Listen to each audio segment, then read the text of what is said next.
नमस्कार, live India में आपका स्वागत है। बैरियन सम्राट बीजेपी नेता मदन राठौर ने जयपुर में हुई आगजनी की घटना पर कहा कि हमारे मुख्यमंत्री तुरंत घटनास्थल पर पहुंचे। उन्होंने कहा है कि मैंने भी मुख्यमंत्री और संबंधित अधिकारियों से बात की, जो तत्काल सहायता पहुंचाई जा सकती थी उस पर काम किया गया है। उन्होंने कहा है कि जो मदद की जा सकती है की जाएगी और भविष्य में भी पूरी व्यवस्था चाक चौबंद की जाएगी, जिससे कि इस तरह की घटना दोबारा न हो। यह बहुत दुखद है।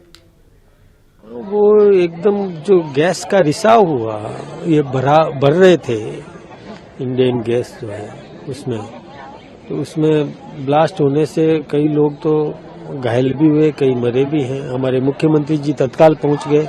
मैंने भी बात करी थी, मुख्यमंत्री जी से भी बात की, संबंधित अधिकारियों से भी बात की और जो यथासंभव तत्काल सहायता पहुंचाई जा सकती थी उसमें काम किया है। और हमारे गृह मंत्री जी देश के अमित शाह जी ने भी, उन्होंने भी संपर्क किया है। जो कुछ भी मदद कर सकते हैं करेंगे। भविष्य में पूरी सुरक्षा व्यवस्था चाक चौबंद करेंगे ताकि इस प्रकार की दुर्घटना कभी हो नहीं सके, इसका ध्यान। मुख्यमंत्री जी से भी आपकी बात? हाँ, मेरी बात हुई थी, मुख्यमंत्री जी से भी बात हुई और अधिकारियों से भी बात हुई। अमित शाह जी ने भी अपना पूरा संज्ञान लिया। हाँ, पूरा ध्यान, बड़ी चिंता की। बीजेपी सांसद सीपी सिंह जोशी ने कहा कि हमेशा से कांग्रेस पार्टी और उनके नेताओं ने लोकतंत्र को और इस देश के संविधान को तार तार करने का प्रयास किया है। उन्होंने कहा कि कल की घटना के बारे में उन्होंने कहा कि घटना बहुत दुर्भाग्यपूर्ण है। कांग्रेस के नेताओं ने किस तरह से एक महिला सांसद और बुजुर्ग सांसद के ऊपर अपमानजनक भाषा का इस्तेमाल किया, उसके साथ धक्का मुक्की की, उन्हें चोट भी आई। इससे साफ लगता है कि कहीं ना कहीं केंद्रीय गृह मंत्री अमित शाह ने जो उनका कांग्रेस का, उन्होंने बात कहा है कि जो कांग्रेस का असली चेहरा जनता को दिखाया है, उससे नाराज होकर इन लोगों ने इस प्रकार का षड्यंत्र रचा। अपमान है और हमेशा से कांग्रेस पार्टी ने और उनके नेताओं ने कहीं न कहीं लोकतंत्र को और इस देश के संविधान को तार तार करने का प्रयास किया है। और कल की घटना तो बहुत दुर्भाग्यपूर्ण है कि कांग्रेस के नेताओं ने किस तरीके से एक महिला सांसद और एक बुजुर्ग सांसद के ऊपर एब्यूज लैंग्वेज यूज की, धक्का मुक्की की, उनको चोटें आई। इससे साफ लगता है कि कहीं न कहीं माननीय गृह मंत्री अमित शाह जी ने इनका जो असली चेहरा देश की जनता के सामने दिखाया है, जो 1947 से लेकर अब तक जिन्होंने दलित के ऊपर, ओबीसी के ऊपर और बाबा साहब को अपमानित करने के लिए जो उदाहरण पेश किए, उससे खफा होकर इन लोगों ने इस प्रकार का एक षड्यंत्र रचा और कल भाजपा के सांसदों के ऊपर जिस प्रकार से गुंडागर्दी की है, वो देश की जनता कभी बर्दाश्त नहीं कर सकती। शिवसेना यूबीटी सांसद प्रियंका चतुर्वेदी ने कांग्रेस सांसद और लोकसभा नेता प्रतिपक्ष राहुल गांधी के खिलाफ एफआईआर दर्ज होने पर कहा कि यह एफआईआर गृह मंत्री से दोष हटाने के लिए एक भ्रामक रणनीति है। उन्होंने कहा कि केंद्रीय गृह मंत्री अमित शाह देश से माफ़ी मांगनी होगी उन्हें, और उन्होंने कहा कि राज्यसभा में जो कुछ भी कहा गृह मंत्री ने, उसके लिए माफ़ी मांगनी होगी। This FIR is just a diversionary tactic to take the blame away from the Home Minister, to satisfy his fragile ego, to continue to maintain that tough steel strength that he seems to perceive to be had. He has to apologize to the country. He has to apologize for what he has said on the floor of the House in the Rajya Sabha. Sapa सांसद जया बच्चन ने संसद परिसर में धक्का मुक्की की घटना पर कहा कि यह मानव सृजित घटना थी। उन्होंने कहा कि सत्ता पक्ष के सांसद लोगों को सीढ़ियों पर चढ़ने से रोक रहे थे। उन्होंने कहा कि मैंने इसका प्रत्यक्षदर्शी अनुभव किया है। आप सीढ़ियों को कैसे ढक सकते हैं? Over the Amit Shah's remarks on Ambedkar ji, what would you like to say on that? Well, I'm in the opposition, right? So I do not have anything to say individually. We are all together in it. Yesterday there was a huge incident that has happened in the parliament. It was a man-made, created incident. They were stopping people from going up the steps. I'm witness to it. They were stopping people. If people have to go to the house, I had such a problem going up the. How can you be covering the steps? And they were pushing and jostling. But there's a BJP MP also who is making allegation against leader of opposition Rahul Gandhi about. आगे बढ़ेंगे। सपा सांसद डिंपल यादव ने कहा है कि हमारी मांग है कि बीजेपी के सांसद माफी मांगे, क्योंकि उन्होंने न केवल देश के संविधान का अपमान किया है बल्कि उन्होंने डॉक्टर भीमराव अंबेडकर का भी अपमान किया है, जो देश के हर नागरिक के लिए एक आदर्श थे। उन्होंने कहा कि बीजेपी हमेशा एक पक्ष को लेकर ही आगे बढ़ती है, वो कभी भारत के संविधान, लोकतंत्र और लोगों को लेकर आगे नहीं बढ़ती है। बीजेपी को कल की घटना के बारे में उन्होंने कहा कि बीजेपी को धक्का मुक्की के लिए माफ़ी मांगनी चाहिए, क्योंकि इसके लिए केवल बीजेपी सरकार और बीजेपी सांसद जिम्मेदार हैं। आज हम चाह रहे हैं कि भारतीय जनता पार्टी के एमपीज माफी मांगे, because they have not only insulted the democracy of the country, they have insulted doctor Bhimrao Ambedkar ji also, who is an idol for every citizen of the country. Ma'am, Congress ने भी कल शिकायत दी थी, लेकिन अभी तक उस पर कोई कार्रवाई नहीं हुई है। कांग्रेस इस पर भी सवाल। भारतीय जनता पार्टी हमेशा एक पक्ष को लेकर ही आगे बढ़ती है, वह कभी भारत के संविधान को, भारत की डेमोक्रेसी को और लोगों को लेकर आगे नहीं बढ़ती है। और मैं समझती हूँ भारतीय जनता पार्टी को जो कल का फेस ऑफ हुआ है उसके लिए माफी मांगनी चाहिए, क्योंकि इसके लिए केवल भारतीय जनता पार्टी की सरकार और भारतीय जनता पार्टी के मेंबर ऑफ पार्लियामेंट जिम्मेदार हैं। बीजेपी सांसद अरुण गोविल ने कहा है कि यह बहुत दुर्भाग्यपूर्ण है, जो भी हो रहा है वो हमारी छवि के लिए बहुत अच्छा नहीं है, इससे संसद की छवि खराब हो रही है। ऐसा लगता है कि हमें बहुत ज़्यादा अनुशासन की ज़रूरत है और विपक्ष को बहुत संयम की ज़रूरत है। उन्होंने कहा है कि कल जिस तरह से राहुल गांधी जब आए तो वे शांत नजर आ रहे थे, यह संसद में सांसदों की को शोभा नहीं देता। दोनों पक्ष विपक्ष दोनों ने एक दूसरे पर एफआईआर भी दर्ज करवाए हैं, जो परिस्थितियां बनी उस पर क्या कहेंगे आप? नहीं, वाकई बहुत दुर्भाग्यपूर्ण है और जो भी हो रहा है ये बहुत अच्छा नहीं है। ये हमारी अपनी इमेज के लिए, जो लोगों में हमारी पार्लियामेंट की जो इमेज जाती है, पार्लियामेंटेरियंस की जो इमेज जाती है, वो बहुत ही अच्छी खराब हो रही है। बिल्कुल ऐसा लगता है कि हमें बहुत ज़्यादा अनुशासन की ज़रूरत है, विपक्ष को बहुत और लोगों ने संयत रहने की ज़रूरत है। कल जिस तरह से राहुल गांधी जब आए थे तो उनकी जो बॉडी लैंग्वेज थी उसमें बहुत टैश था, कुछ शांत नहीं थी बिल्कुल भी। ऐसा था जैसे उनके अंदर मन में कुछ बहुत ज़्यादा परेशानी है या वो कुछ सोच कर आए हैं, उस तरह की बॉडी लैंग्वेज थी। तो ये संसद में सांसदों के लिए शोभा नहीं देता। फिर मायावती जी ने कहा। आगे बढ़ेंगे। कांग्रेस सांसद और लोकसभा नेता प्रतिपक्ष राहुल गांधी के खिलाफ एफआईआर दर्ज होने के मामले पर कांग्रेस सांसद प्रियंका गांधी ने कहा है कि पूरा देश देख रहा है। उन्होंने राहुल गांधी पर कई मामले लगाए हैं। बीजेपी पर आरोप लगाते हुए प्रियंका गांधी ने कहा कि राहुल गांधी पर कई मामले लगाए हैं, वे नई एफआईआर लाते हैं और झूठ बोलते हैं। उन्होंने कहा कि यह बीजेपी की हताशा का स्तर दिखाता है।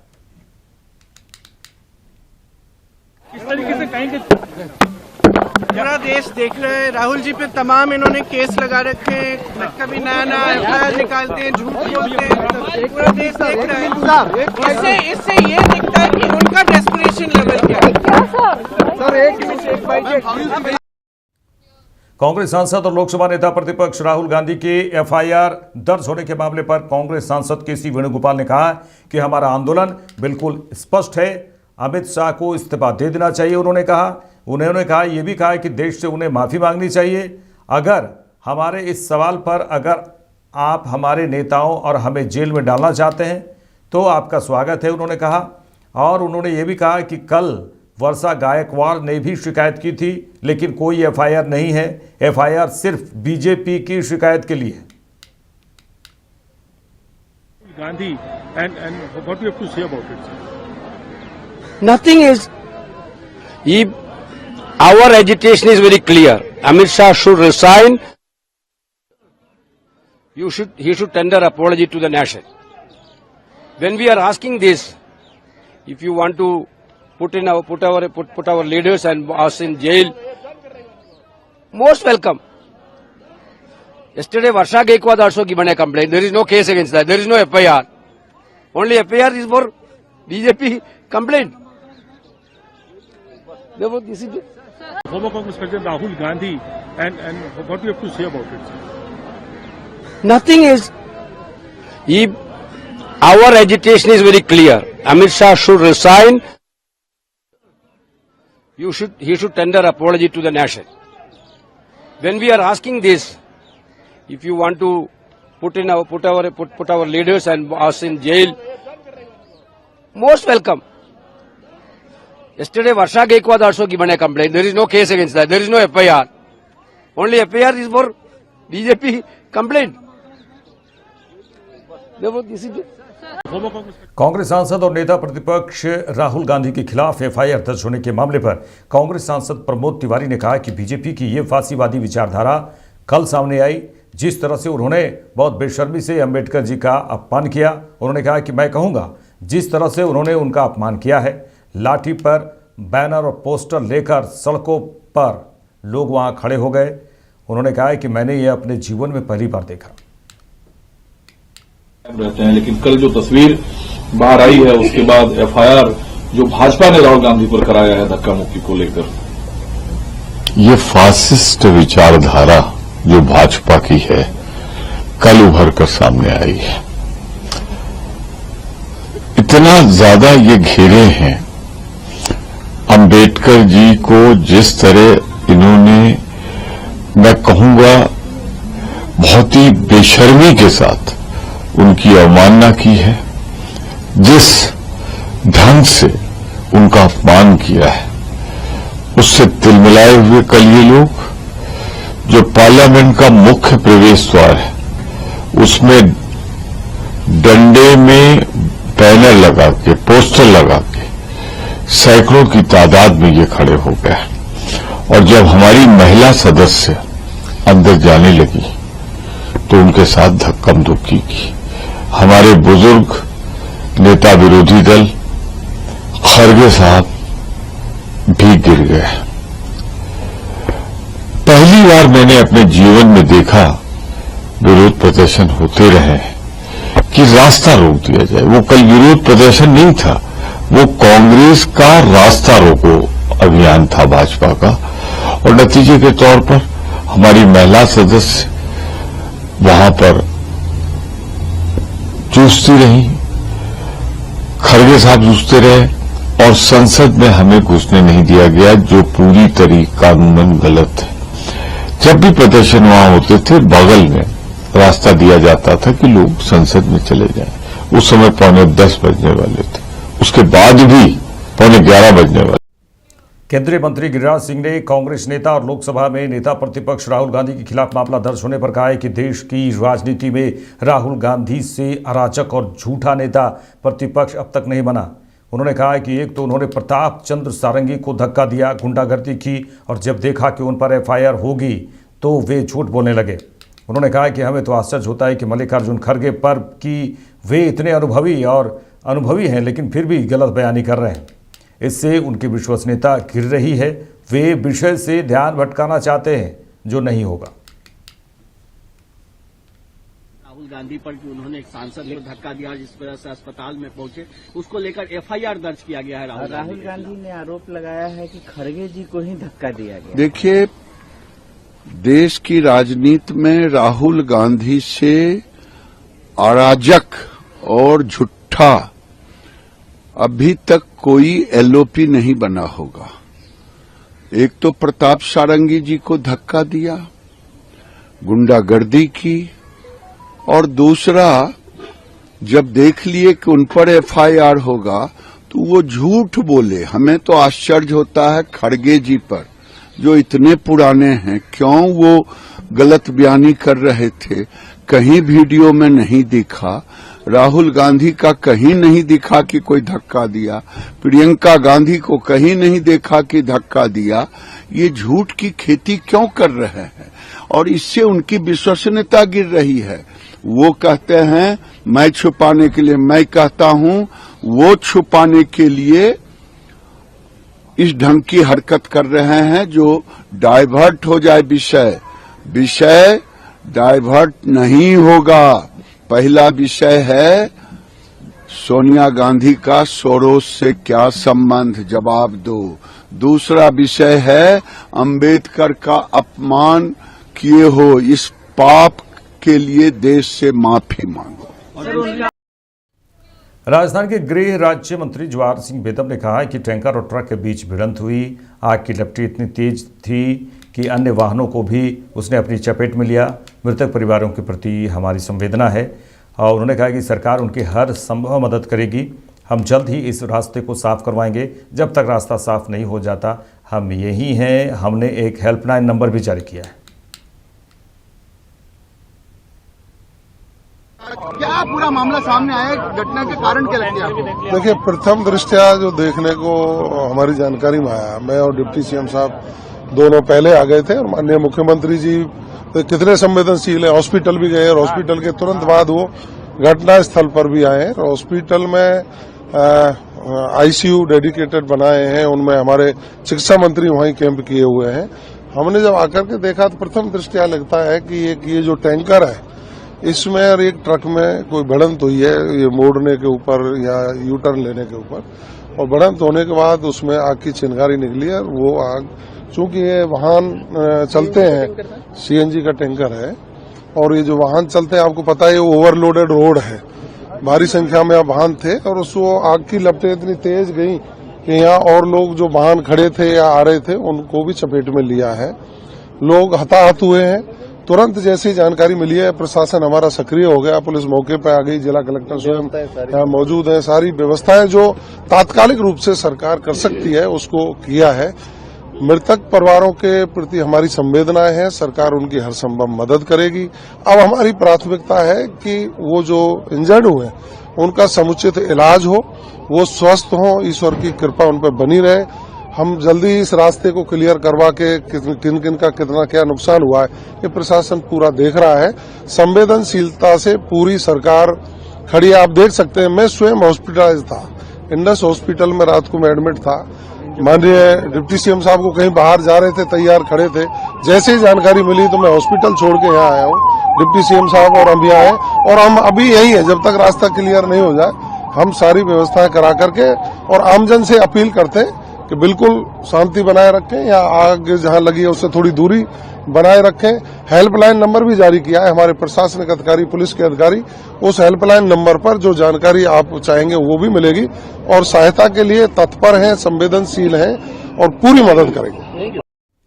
राजस्थान कांग्रेस अध्यक्ष गोविंद सिंह डोटासरा ने कहा कि जितने भी घायल हैं वे बहुत गंभीर स्थिति में हैं। 20 से 25 लोग बहुत ज़्यादा झुलसे हैं, डॉक्टर उनका इलाज कर रहे हैं। वर्तमान में हादसा हुआ है, यह हमारे हिंदुस्तान और राजस्थान के लिए बहुत बड़ा हादसा है। सरकार को कोई ठोस कार्रवाई करनी चाहिए कि भविष्य में इस तरह के हादसे ना हो। मिलके आए हैं तो पता चल रहा है कि किस प्रकार स्लीपर बस में सोए हुए व्यक्ति जगह नहीं, उससे पहले आग ने उनको अपने आगोश में ले लिया और जितने भी घायल आए हैं ईश्वर उनको स्वस्थ रखे, हम तो यही कामना करेंगे। लेकिन बहुत ही गंभीर स्थिति में है। 20-25 लोग बहुत ही ज्यादा आग से झुलसे हुए हैं, डॉक्टर उनका इलाज कर रहे हैं। प्रशासन और सरकार पूरी मुस्तैदी के साथ में इनके इलाज के लिए लगी हुई है। ऐसे हादसे ना हो, पुनरावृत्ति ना हो, इसके लिए सरकारों को कोई न कोई पुख्ता इंतजामात आगे से करने चाहिए। जो वर्तमान में हादसा हुआ है ये हमारे राजस्थान के लिए, पूरे हिंदुस्तान के लिए बहुत बड़ा हादसा है। इससे हमें सबक लेकर के आगे से इस प्रकार के हादसे नहीं हो, एक उच्च स्तरीय जांच कमेटी बैठा करके और उसके बाद में सरकार को कोई न कोई ठोस कार्रवाई करनी चाहिए कि भविष्य में इस प्रकार के हादसे नहीं हो। वर्तमान में सरकार, चिकित्सा विभाग के तमाम डॉक्टर, अधिकारी, कर्मचारी, पुलिस प्रशासन, जिला कलेक्टर सभी लगे हुए हैं इस काम में। हमें इसमें इतना ही कहना है कि हम सब साथ में हैं ऐसे हादसों के ऊपर। उनके ऊपर तत्काल कैसे इनको रिलीफ मिले, कितनों की जान बचाई जा सके, कितने जल्दी से जल्दी ठीक हो, इस दिशा में हम सब लोग मिलकर के काम करेंगे।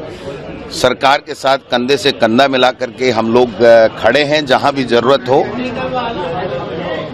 कुल मिलाकर के ये बहुत बड़ा हादसा है।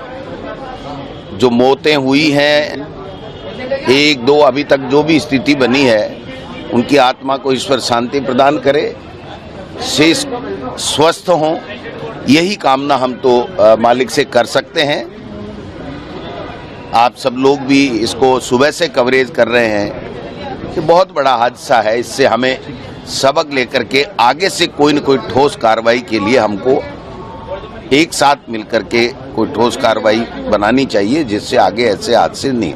सीएम भजनलाल शर्मा भी यहाँ पे आए थे। बिल्कुल, देखिए ये अच्छी बात है, वो मुखिया हैं हमारे सरकार के, उनका भी फर्ज बनता है। जो ही हमें पता चला तो हमारे 6-7 एमएलए जो वो तत्काल आ सके, हमारे अमीन कागजी जी, बाबूलाल नागर जी, हमारे अमित चाचान जी, प्रशांत शर्मा जी, हमारे विकास चौधरी जी, हमारे जाकिर हुसैन गेसावत साहब और जितने भी सुरेश गुर्जर जी, जितने भी अमित चाचान जी, जितने भी लोग थे, हम तत्काल जितने आ सकते थे हमने आया है।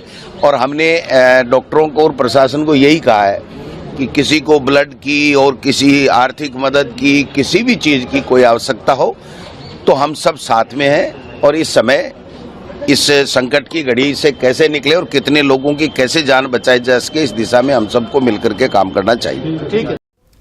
राजस्थान के मुख्यमंत्री भजनलाल शर्मा ने कहा है कि मैं अस्पताल जाकर भी आया हूं, जहां मैंने अस्पताल के सभी अधिकारियों को तुरंत इलाज के निर्देश दिए हैं। सरकार इस घटना के संबंध में जो बन पड़ेगा वो करेगी। सरकार इलाज में भी हम सहयोग करेंगे। उन्होंने कहा कि जो इस घटना में हताहत हुए हैं उन सभी के परिजनों को ईश्वर शक्ति दे। हमने एक हेल्पलाइन नंबर भी जारी किया है जिसके माध्यम से सूचना दी जाएगी। उन्होंने कहा कि अभी तक 4 लोगों की मृत्यु हुई है, लगभग 35 लोग घायल हैं जिनका इलाज जारी है। इस विषय की विस्तृत जांच होगी। हॉस्पिटल जाकर के भी आया हूं। मैंने सभी हॉस्पिटल में सभी अधिकारियों को, वहां के उन सबको कहा है कि सबको तुरंत प्रभाव से लिया जाए और पहले उनका इलाज किया जाए जो इंजर्ड है। ये हादसे हैं, सुबह का समय था और सुबह का समय जिस तरह से होता है, मेरे को भी जानकारी मिली, तुरंत मैं वहां से हॉस्पिटल गया, सब लोगों को जानकारी ली। सरकार पूरी तरह से घटना के लिए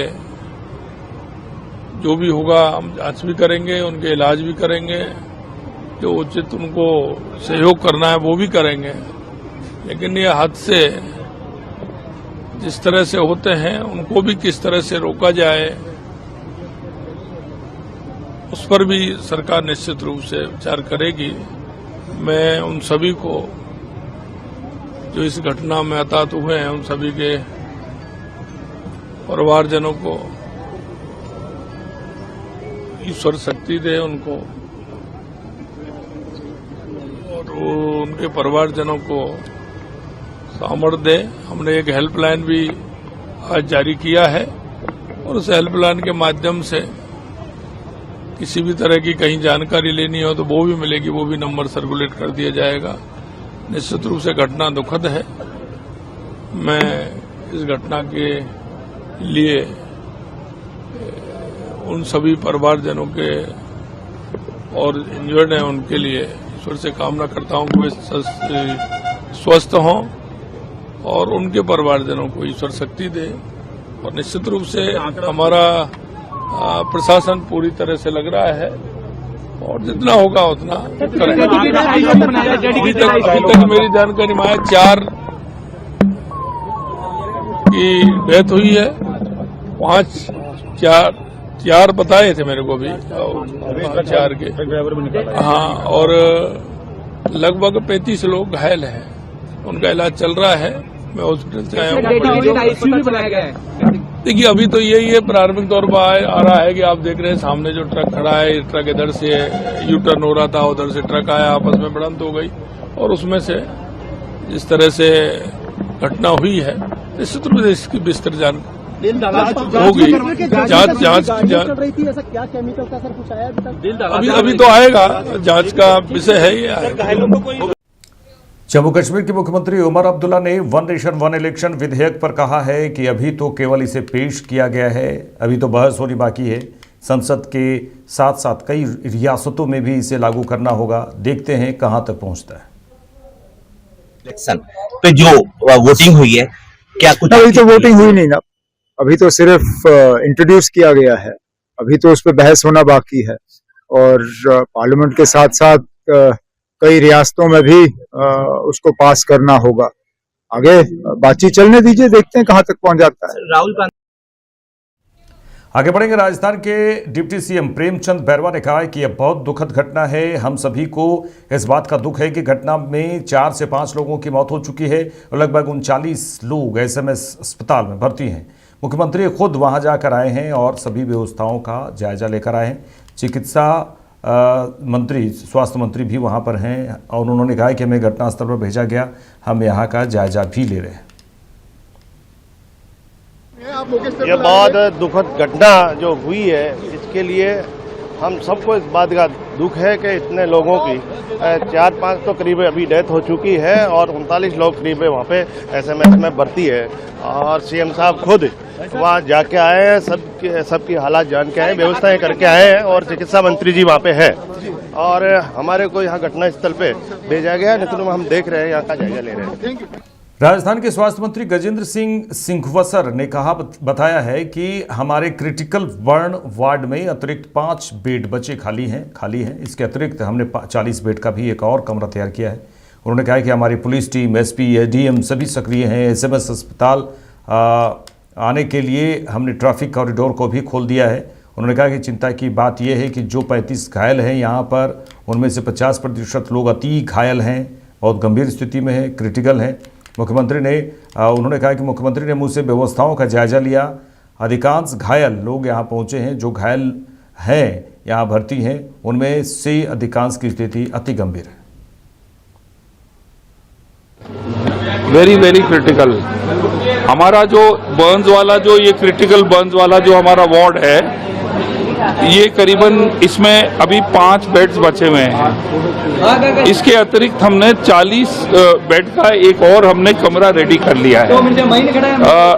अनुमान ये है कि अधिकांश लोग जिनका ये हादसा में जो ज्यादा गंभीर थे, छोटे मोटे बर्न्स वाले तो वो आसपास उन्होंने उपचार करा लिया है। अब संख्या कम आने के हमें इसकी आशंका है। सर, और कोई अतिरिक्त जमात को अलग से टीमें लगाई हुई है? और कोई हमारे वहाँ पर हमारे जो पुलिस की टीम है, उस एरिया के जो एसपी हैं, एडीएम हैं, सब सुबह से जैसे ये हादसा हुआ वो एक्टिव हो गए। इसके अलावा हमने क्या है कि एसएमएस हॉस्पिटल आने के लिए हमने जो ट्रैफिक का कॉरिडोर भी हमने उसको बिल्कुल ओपन कर दिया, ओनली फॉर दैट। और अभी चिंता की बात यह कि जो 35 लोग अभी यहाँ पर हैं, उसमें से कम से कम 50% जो है वो बहुत ही अति गंभीर हालत में। सीएम साहब भी आए थे, उन्होंने भी हालचाल जाने हैं, क्या आपको निर्देश वगैरह अलग से भी दिए गए? नहीं, उन्होंने मुझे सीएम साहब, मैं जैसे आया सीएम साहब 5 मिनट पहले निकले ही थे, तो उन्होंने मुझे यही पूछा कि भाई सब व्यवस्था इन हमारे पेशेंट्स के लिए और जो आए हैं उनका उपचार के लिए क्या सही है कि नहीं है। तो मैंने कहा कि हमारे जितने भी हमारे जो डॉक्टर्स जो थे, हमने जो नर्सिंग स्टाफ था, हमने उनको घरों से बुला लिया है। तो जहां तक डॉक्टर्स और नर्सिंग स्टाफ की जो हमारे पास जो लोग हमारी उपलब्ध जो लोग हैं, वो हमारे पूरे घर से आ चुके हैं। और वहाँ भी क्या स्कूल वगैरह की छुट्टी करवाई गई है? कोई ऐसा क्रिटिकल माहौल है वहाँ पे? देखिए, हमें जो है वहाँ का जो फिगर्स जो हैं और वहाँ की जो हमारे पास जो सूचना है, वो हमें वहाँ के एडीएम और पुलिस के जरिए हमें मिल रही है। तो उनका ये कहना कि अधिकांश लोग जो हैं वो यहाँ ऑलरेडी पहुँच चुके हैं। इक्का दुक्का अगर आ जाए वो और है। सर, क्या घटनाक्रम क्या हुआ, कुछ मिला जानकारी मिली? अब ये लोगों का ये कहना है कि अगर वहाँ जब एक्सीडेंट हुआ तो 2 लोगों का कंकाल जो है, इतनी भीषण आग लगी कि वहाँ पर 2 लोगों का कंकाल गाड़ी में ही बन गया। देखिए, ऐसा है कि जो वो एलपीजी वाला वो ट्रक था, और एलपीजी का मतलब इतना इन्फ्लेमेबल हाईली था जो कि एक पेट्रोल के टैंकर से भी ज्यादा इन्फ्लेमेबल, मतलब वो हो सकता है आग का। तो वो जो टैंकर का जो बस्ट हुआ, अभी मेरे पास सुबह हम बात कर रहे थे, बस जो थी 2 गाड़ियां छोड़ के, उन्होंने कहा कि वो जो धमाका जो हुआ और जो आग की जो लपटें उठी हैं वो बहुत ही ज्यादा थी। अब वहां पर एक पेट्रोल पंप है, पता नहीं उसके अंदर आग लगी नहीं लगी वो हमें मालूम नहीं है। पर अभी जो अब इतना मैं कहना चाहूंगा, जो लोग यहाँ पर भर्ती हैं अभी, उसमें से बहुत मतलब 50% से ज्यादा लोग अति गंभीर हैं। मेरे साथ इस बुलेटिन में इतना ही। देश दुनिया के तमाम खबरों के लिए देखते रहिए लाइव इंडिया। नमस्कार।